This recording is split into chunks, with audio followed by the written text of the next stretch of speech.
primeiro ponto, com relação ao que nós devemos fazer com relação às nossas emoções. O uso da pornografia e masturbação é iniciado pelo prazer, mas com o tempo torna-se uma forma de resolver um desconforto emocional. O sexo virtual não é a causa do sexo virtual. A pornografia e a masturbação geralmente são um sintoma de uma doença e não a doença. Tome consciência de que você busca uma solução ilusória para um problema real. Então, resumo dessa conversa, ou seja, você está indo lá, aquilo é um sintoma. Você está procurando a masturbação e a pornografia como um alívio para um problema emocional. E que problema emocional é este? Geralmente, são duas coisas básicas que a pessoa tem problema. Isso aqui é mais ou menos quase que universal. São duas coisas. Primeira, né? A pessoa tem uma dificuldade de gerenciar o seu tempo sozinho, uma dificuldade de solidão. Né? Então, as dicas que nós vamos dar aqui, de alguma forma, vão ajudar você a gerenciar também essa solidão de forma saudável. Né? Você precisa ser amigo de você mesmo, você precisa ser um bom companheiro de você. E depois, quando você entra no campo espiritual, você vai entender que não existe solidão. Para nós católicos não há solidão, é simplesmente impossível você estar sozinho. Tá? É impossível, você nunca está sozinho.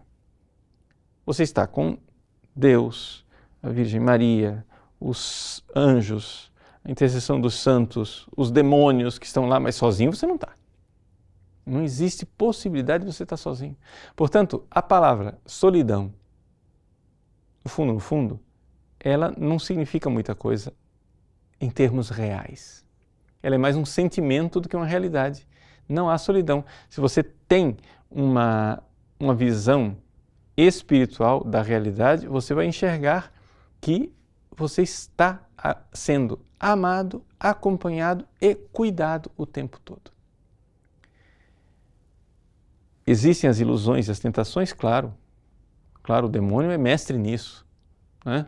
O demônio vem e sussurra e diz, você está sendo abandonado por Deus, você está sozinho, etc. Mas isso é, na realidade, uma ilusão. Né?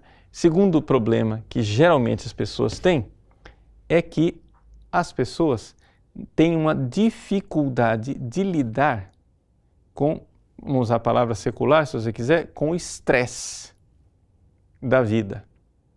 Não é? Ou, vamos usar uma outra palavra, a cruz, o sofrimento.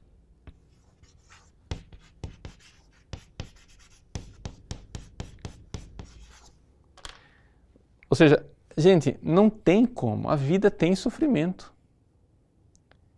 O que acontece é o seguinte, como a pessoa ficou dependente, ela não aceita mais nenhum sofrimento, porque, aliás, a vida dela ficou tão chata, a vida dela ficou tão sem graça e tão sem alegria por causa da dependência, como nós vimos lá na primeira aula, que ela então quer resolver seus sofrimentos da forma mais curta. Né? Deixa eu ter esse prazerzinho assim, aqui que vai resolver. Problema, isso não vai resolver, isso vai aumentar a sensação de vazio, isso só vai piorar. Você está... É como se você quisesse curar uma dor de dente tomando veneno. Entende? Não, é que me dá uma dormênciazinha. Eu sei, mas isso é veneno, você está se matando. Está resolvendo a dor de dente, mas não está resolvendo. Está piorando a situação. Bom, o Lance Dodds, ele fala lá no livro dele o seguinte, talvez difícil de explicar, mas vou tentar explicar aqui. O ato crucial é quando você faz algo que o coloca próximo da ocasião e o sentimento é de fatalidade. Veja só, quando você quer se livrar, está bem resumidinho aí, então eu preciso explicar aqui. Tem gente que acha que o momento crucial, o momento dramático para você se livrar da masturbação e da pornografia é quando você está diante da página pornográfica. Quando você começa lá a digitar o endereço da página que você quer.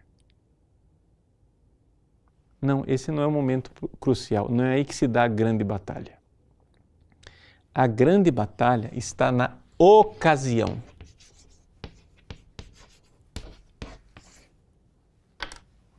Fuja das ocasiões.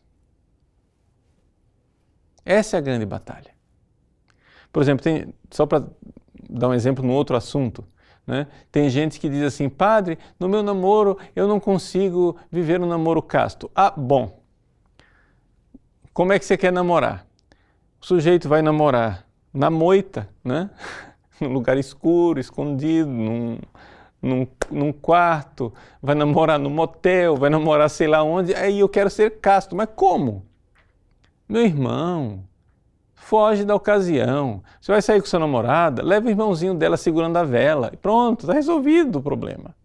Namore em público. É a ocasião que faz o ladrão, não é? Então, como é que você vai querer vencer as coisas? Então, o momento fundamental é esse, é a ocasião.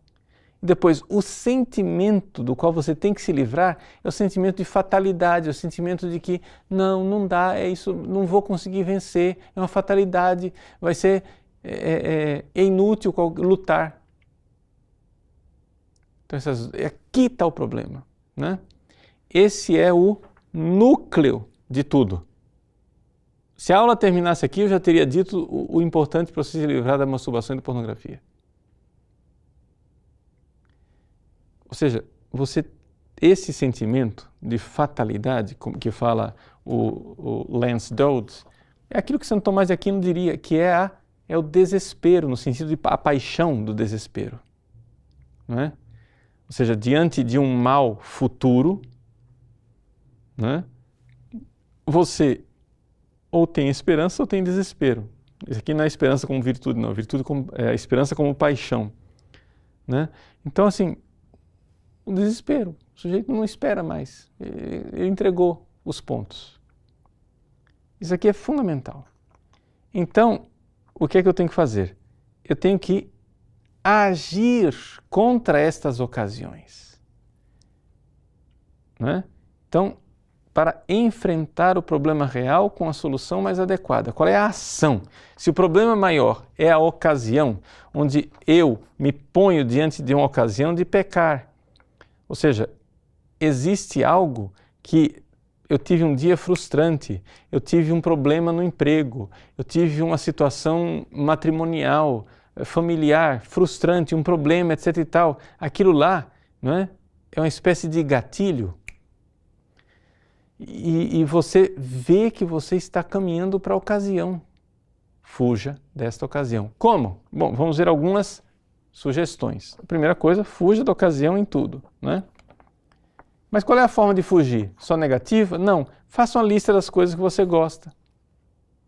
Eu gosto de caminhar, eu gosto de colecionar selos, eu gosto de ler livros de artes marciais, eu gosto, sei lá o que você gosta de fazer. Faz uma listinha de alternativas, porque como a tendência é você se entediar, né? Veja que eu não estou entrando aqui ainda no campo espiritual, eu estou dando conselhos que são conselhos humanos, no campo que daria a qualquer pessoa, até mesmo que não fosse cristã, tá? Então, faça uma lista das coisas que você gosta. Depois, lute contra esse sentimento de fatalidade e saiba que nunca é tarde, tá? Nunca é tarde. Se você, né, o Lance Dodds diz assim, se você deu o primeiro gole, nunca é tarde para parar. Porque você chega e diz assim, não, agora já dei o primeiro gole, não adianta mais, já lascou tudo. Entendeu? Ou seja, eu já dei o primeiro clique, a primeira visualização, meu irmão, nunca é tarde para parar. Aborte essa operação. Para no meio. Entende? Nunca é tarde. Ponto 4, que é muito importante. Isso nós vamos ver quando nós olharmos para as questões espirituais. Tolerância zero, gente. Tolerância zero. Quer dizer o seguinte, né? Não tem esse negócio assim, isto ainda não é pornografia. Não, deixa eu ver umas fotos assim, softcore, não é ainda hardcore, é soft. Ou então, na verdade, não, deixa eu ver aqui, desfile de modelos de biquíni. Entendeu? Não é pornografia. Mas, meu irmão, você está querendo sair numa dependência, tolerância zero, cai fora. Entendeu? A piadinha do sujeito, deixa eu arriscar um olho, né? Não dá. Eu vou olhar só com um olho porque aí o pecado é menor. Não. Não vai funcionar. Então, tolerância zero.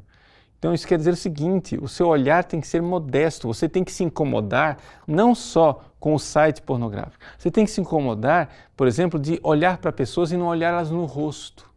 Ficar olhando para o corpo da pessoa. Para com isso. Para desse negócio de você estar dirigindo o carro e olhando na calçada, caçando e dizendo, essa sim, essa não, essa sim, essa não, essa sim, essa não. Entendeu? As mulheres não são frutas numa prateleira para você ficar escolhendo.